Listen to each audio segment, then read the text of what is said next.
Hi viewers, welcome to our channel. Jaganmohan Reddy గారు ఢిల్లీలో తన ఎమ్మెల్యే ఎమ్మెల్సీలతో కలుపుకొని ధర్నా చేస్తున్న విషయం తెలిసిందే. అయితే ఈ ధర్నాకు అఖిలేష్ యాదవ్ గారు రావడం కూడా కాస్త ప్రత్యేకత సంతరించుకుంది. మరి జగన్మోహన్ రెడ్డి గారు అఖిలేష్ యాదవ్ గారితో ఒక ఒప్పందం కుదుర్చుకొని ఇండియా కూటమిలో ఏమన్నా జాయిన్ అవ్వబోతున్నారన్న వార్తలు కూడా ఇప్పుడు సోషల్ మీడియాలో రావడం మనం చూస్తున్నాం. అంటే ఆయనే రాహుల్ గాంధీ గారికి జగన్మోహన్ రెడ్డి గారికి మధ్య సంధి ఏర్పరిచి ఇండియా కూటమిలో జాయిన్ చేస్తారంటున్నారు. నిజంగా ఈ అవకాశం ఉందా? ఈ పాసిబిలిటీ కనిపిస్తుందా లేదా? ఇప్పుడు ఇదే అంశం మీద డిస్కస్ చేయడానికి ప్రజెంట్ మనతో పాటు జగదేవ్ గారు సీనియర్ జర్నలిస్ట్ ఉన్నారు. వారితో ఒకసారి మాట్లాడదాం. సో నమస్కారం. నమస్కారం సార్, జగన్మోహన్ రెడ్డి గారు అఖిలేష్ యాదవ్ ద్వారా ఇండియా కూటమిలో జాయిన్ అవ్వబోతున్నారన్న వార్తలు అయితే వినిపిస్తున్నాయి సార్. అందుకే ఆయన కూడా రావడం, ఆ ధర్నాకి మనం చూసాం. ఈ పాసిబిలిటీ ఉందంటారా సార్? మన ఇండియా కూటమిలో జాయిన్ అవుతారా? మరి అంతకుముందు ఇండియా కూటమికి సపోర్ట్ చేయడం మనం చూసాం, తన నలుగురు ఎంపీలతో సహా. మరి ఏం జరగచ్చు అంటారు సార్? ఇప్పుడు అఖిలేష్ యాదవ్ గారు కానీ, మన థాక్రే గారు కానీ, స్టాలిన్ గారు కానీ, వీరి ముగ్గురు కూడా ఇండియా కూటమిలో కొంచెం యాక్టివ్గా కనిపించే వ్యక్తులు. ఇప్పుడు ఈవెన్ టీడీపీ ఘన విజయం సాధించిన తర్వాత కూడా టీడీపీకి జనసేనకి టీడీపీకి ఎస్పెషల్లీ చంద్రబాబు నాయుడు గారికి థాక్రే గారు కానీ, అఖిలేష్ యాదవ్ గారు కానీ ఫోన్ చేశారు అన్నట్టు కూడా చూచాయిగా ఇన్ఫర్మేషన్ ఉంది. ఎంతవరకు వాస్తవం అనేది తెలియదు. అంటే మీరు ఇండియా కూటమిలోకి వస్తే బాగుంటుంది, గవర్నమెంట్ ఎలాగైనా ఫామ్ చేద్దాం, మీలాంటి సీనియర్స్ ఉంటే బాగుంటుంది. చంద్రబాబు నాయుడు గారి యొక్క వ్యూహాలు, ఆయన పనితనం అందరికీ తెలుసు కాబట్టి దేశవ్యాప్తంగా. అయితే ఈయన కొంత గడువు అడిగారట బాబు గారు ఆ టైంలోనే. మేము ఆల్రెడీ ఇప్పుడు ఎన్డీఏ కూటమిలో ఉన్నాము, మేము ఒక ఒప్పందంతోనే ఉన్నాము, బట్ నాకు ఛాన్స్ ఇవ్వండి చూద్దాం, నో అని చెప్పకుండా. జనరల్గా ముఖం మీద నో అని చెప్తే బాగుండదు కదా. మరి ఆ ఉద్దేశంతోనో ఏంటో ఈయన చాలా చాకచక్యంగా మాట్లాడి పెట్టేశారు. అయితే ఇప్పుడు ఈ ఎగ్జాంపుల్ ఎందుకు చెప్పాను అని అంటే ఇది విన్న వార్తే, ఎంతవరకు వాస్తవం తెలియదు. ఈ వార్త కూడా ఎగ్జాంపుల్ ఎందుకు చెప్పానంటే, అఖిలేష్ యాదవ్ ఇండియా కూటమికి సంబంధించి కొంచెం అందులో విభేదాలు వచ్చినా, ఇప్పుడు మమతా బెనర్జీ గారు ఒకవైపు యూటర్న్ తీసుకున్నా, లేదంటే థాక్రే గారు ఇంకోవైపు డిమాండ్ చేసిన, ఎట్లాంటి వ్యక్తులకి సంబంధించి మధ్యవర్తిగా ఉండి కాంప్రమైజ్ చేసి, ఇప్పుడు మన బీజేపీకి టీడీపీకి ఎలాగైతే సయ్యద్దు కుదరడానికి పవన్ కళ్యాణ్ గారు ఎంత కృషి చేస్తారో, అలాగా అఖిలేష్ యాదవ్ గారు కూడా మళ్ళీ మనం ఒక స్థాయిలో ఉండాలి అనే ఉద్దేశంతో, కుర్రాడు కాబట్టి కొంచెం యాక్టివ్గానే పార్టిసిపేట్ చేసి తిరుగుతున్నారు. సో రాహుల్ గాంధీ ఇతను కూడా బాగా ఏదైనా చర్చించుకోవడం, మాట్లాడడం జరుగుతుంది. జగన్మోహన్ రెడ్డి గారు మేబీ అఖిలేష్ యాదవ్ గారిని ఎలాగూ మీరు అన్నట్టు ధర్నాకు వచ్చారు కాబట్టి ఆ ఉద్దేశంతో పిలిచిండొచ్చు. లేదా జగన్మోహన్ రెడ్డి గారు లాబింగ్ కోసమే ఢిల్లీ వెళ్ళారు, ధర్నా పేరుతో ఢిల్లీ వెళ్ళి అక్కడ లాబింగ్ చేసుకునే అవకాశం ఉంది అనే కూడా వార్తలు మనం విన్నాం. ఇంకో వార్త కూడా ఉంది ఏంటంటే, ఆయన అసెంబ్లీకి పోరు, అసెంబ్లీకి పోకుండా ఉండడం కోసం ఢిల్లీ వెళ్ళాలి అంటే దీన్ని ధర్నా అనే బూచిలో అడ్డుపెట్టి ఢిల్లీ వెళ్ళడం ఉండొచ్చు. అండ్ మోర్ ఓవర్ అన్నీ కలిసినట్టుగా అనుకున్నట్టుగా జరిగితే కడప ఎంపీ స్థానాన్ని అవినాష్ రెడ్డి గారితో రాజీనామా చేయించి ఈయన మళ్ళీ బై ఎలక్షన్స్కి వెళ్ళి గెలిచే అవకాశాలు కూడా ఉన్నాయి అన్నట్టుగా వార్తలు అయితే వినిపిస్తున్నాయి. సో మొత్తం మీద ఇప్పుడు పార్టీ మనుగడ ఏంటి పరిస్థితి? అలా కాకుండా 12 ఏళ్ళుగా ఈయన బెయిల్ మీద ఉన్నారు, ఈయన మీద చాలా కేసులు ఉన్నాయి. ఇటువంటి నేపథ్యంలో ఈయనకు ఒక సెంట్రల్లో ఒక పార్టీ దన్ను అవసరం. ఏం చేద్దాం ఏంటి అనే దీని మీద కూడా, లేదా సలహా సూచనలు కూడా అడగచ్చు. నేను ఇట్లా ఉన్నాను, మా పరిస్థితి బాగాలేదు, ఘోర పరాభవం అయింది, లేదా 4 ఎంపీలు ఉన్నారు, రాజ్యసభలో కూడా ఎంపీలు ఉన్నారు, ఇట్లాంటి సమయంలో బీజేపీ వాళ్ళకి మా మద్దతు అవసరం, కానీ బీజేపీలోకి వెళ్ళే పరిస్థితి లేదు. మేబీ అంటే నేను ఊహిస్తున్నాను, అది అలాగే జరుగుంటుందని కూడా నేను చెప్పట్లేదు.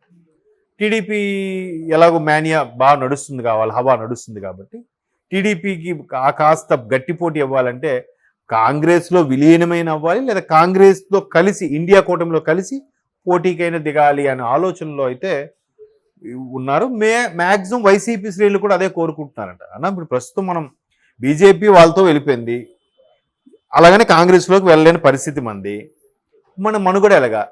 సెంట్రల్లో మనం ఏ నీరైతే కానీ చక్రం తిప్పలేము, ఏంటి పరిస్థితి? అట్లీస్ట్ మనం సాఫీగా వెళ్ళిపోవాలనుకున్నా కూడా సెంట్రల్లో ఏదో ఒక సపోర్ట్ లేకపోతే అవదన్నా, ఎందుకంటే మీ మీద కేసులు కూడా ఉన్నాయి అన్నట్టుగా బాగా సన్నిహితులు ఆయనకి ఎక్స్ప్లెయిన్ చేసినట్టు కూడా కొంతమంది శ్రేణులు చెప్పుకుంటున్నారు. అంటే ఇప్పుడు జగన్మోహన్ రెడ్డి గారు మారారు, మళ్ళీ ఇదే మార్పు అట్లీస్ట్ 1 year బ్యాక్ వచ్చినా కూడా గవర్నమెంట్ మాదే వచ్చిండేదేమో, బట్ ఆయన చేజేతులారా చేసుకున్నారు. 151 సీట్లతో 2019లో గెలిచిపెట్టినప్పుడు ఇప్పుడు అదే అవకాశం, కనీసం సీట్లు తగ్గిన అవకాశం వచ్చుండేదేమో, అసలు ఆయన ఎవరిని పట్టించుకోలేదు. ఆ విమర్శని పక్కబెట్టడానికే ఈయన అందరినీ కలుపుకోవడం, అందరి అభిప్రాయాలు తీసుకోవడం. అన్న మీకు ఎవరెవరు మీ పక్కనే ఉండి వెన్నుపోటు పొడుస్తున్నారు, ఎవరెవరు మీకు ఇబ్బంది కలిగిస్తున్నారు, చాలామంది చెప్పి చూశారంట. ఈవెన్ ఆయన ఎన్నికలో ఘోర పరాభవం తర్వాత నెల రోజుల్లోనే 3 సార్లు పులివెందులకు వెళ్ళి వచ్చారంట. అప్పుడు జగన్మోహన్ రెడ్డి గారు కాదు, రాజశేఖర రెడ్డి గారి హయాంలో ఉన్నప్పటి నాయకులు ఎవరైతే ఉన్నారో వాళ్ళు ఆయన్ని కలుసుకొని, అయ్యా మీకు ముందు నుంచి ఉండే వాళ్ళని మీరు దగ్గర పెట్టుకోండి, ఇలాంటివన్నీ దూరం చేసుకోండి, అలా కాకుండా ముందు తల్లి చెల్లిని మీరు ఒక దగ్గరికి తీసుకురావాలి, కలుపుకోవాలి అన్నట్టుగా చాలా అంటే బాబు ఎన్నన్నా కుటుంబం ఉన్నాక ఒకటే కదా, మీరు అలా అంటారేంటని మొత్తానికి ఏదో నచ్చజెప్పే ప్రయత్నం కూడా కొంతమంది చేస్తే అది విన్నట్టుగా ఉంది, కొద్దిగా మార్పు వచ్చిందని కొంతమంది హ్యాపీగా ఫీల్ అవుతున్నారు. దానికి కారణం నిన్న ఆయన అసెంబ్లీ ముందు పోలీసుని ప్రశ్నించడమే చాలామంది అబ్బా జగనన్న బ్యాక్, జగనన్న మళ్ళీ ఒకప్పుడు జగనన్న లాగా మాట్లాడుతున్నాడు అన్నట్టు కూడా చాలామంది హ్యాపీగా ఫీల్ అయ్యారు. సో మేబీ ఇండియా కూటమిలో ఇప్పుడు ఏం శత్రుత్వాలు ఏమిటండి, వాళ్ళు ఏదో చెప్పారు వీడు వినలేదు, ఓదార్పు యాత్ర అన్నాడు వినలేదు, లేదా ఈయన ముఖ్యమంత్రి అభ్యర్థిగా ప్రకటించమని అడిగి ఉంటాడు, మేబీ అడిగారో లేదు తెలియదు, అడిగితే నో అని ఉంటారు, లేదా పార్టీల ముందు కలుపుకో పనిచేయి తర్వాత చూద్దాం ఏదో అని ఉంటారు. ఏవో రకరకాల ఈయనకి అవమానం జరిగిందో లేకపోతే ఈయన పట్టించుకోవాలని బాధపడ్డాడో మొత్తాన్ని బయటకు వచ్చాడు, పార్టీ పెట్టేశాడు, ఒక 5 ఏళ్ళు ఇబ్బంది పడ్డాడు, తర్వాత 5 ఏళ్ళు గవర్నమెంట్ ఫామ్ చేశాడు, బట్ నిలదొక్కోలేపాడు అంతే. సో మళ్ళీ ఏముంది, కాంగ్రెస్ కూడా పూర్వవైభవం కావాలి అంటే జగన్మోహన్ రెడ్డి లాంటి వ్యక్తులు అవసరమేగా, ఫోన్ చేద్దాం ఒకసారి కలిపేసి మనలో విలీనం కాకపోయినా ఎన్డీఏ కూటమిలో ఒక భాగస్వామ్యం చేస్తే బెటర్గా ఉంటుందని ఆలోచన కూడా ఉండొచ్చు. ఇప్పుడు బీజేపీ ఉంది, కంపల్సరీగా టీడీపీతో వెళ్ళాలి ఎందుకు అంత గట్టి పట్టింది అది? ఇప్పుడు ఆల్మోస్ట్ 8-9 సీట్లు గెలుచుకుంది కదా ఈ ఆంధ్రాలో, రేపు పొద్దున ఇంకా పెరిగే ఛాన్సెస్ ఉంటాయి కదా. ఎలా అయితేనే బుల్లెట్ దిగిందా లేదా అని ఆలోచిస్తున్నప్పుడు ఈయన కూడా అలా ఆలోచించడం తప్పలేదు కదా.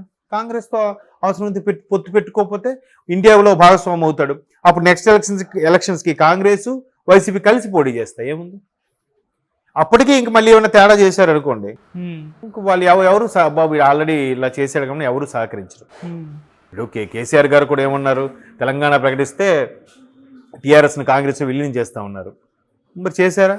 దళితుడే సీఎం ఉండాలని ఎవరు చెప్పారు, నేనే ఉంటా అన్నాడు, ఆయన 2 సార్లు ఆయనే ఉన్నాడు. తర్వాత ఎలా రూమర్స్ వచ్చిందంటే ఆయన ఎవరు చెప్పిన మాట వెండు అనే స్థాయిలోకి రూమర్స్ కూడా వచ్చాయి. అదే ఒక విధంగా ఆయన ఓడిపోవడానికి కారణం అని కూడా చాలామంది చెప్పారు.